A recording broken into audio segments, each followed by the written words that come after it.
nag-aaral pa lang driving or tapos na mag-driving, you know. Naiintindihan ko kayo. Ganito pala yung feeling. Alam nyo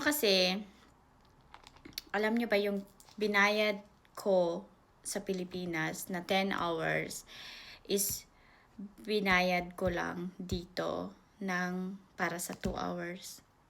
Ang mahal, di ba?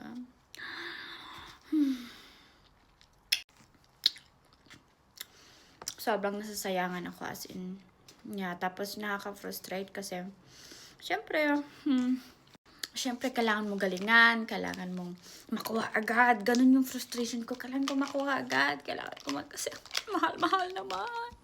Ganito talaga dito sa Germany.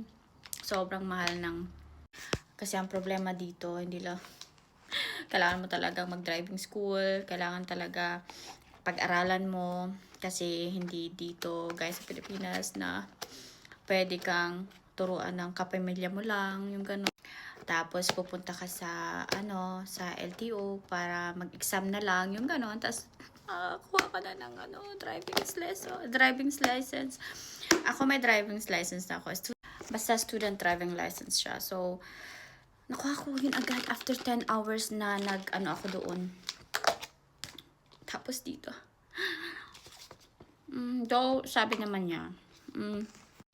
ng teacher ko, wala kang masyadong dapat i-expect sa sarili mo sa 4 hours. Kasi sa first meeting is 2 hours, sa second meeting is 2 hours. So, wala kang masyadong dapat i-expect sa 4 hours na yon. Kasi, beginners. Pero, nasasayangan lang talaga ako sa sobrang mahal.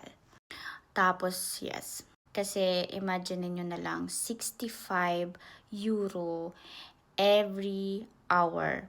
So, hindi siya complete na like 60 minutes or na yung i-google namin sa pag-aral kundi or sa pag-drive kundi 45 minutes lang.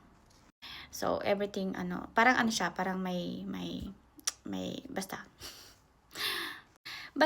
masakit sa bulsa. Pero sana makaya ko, sana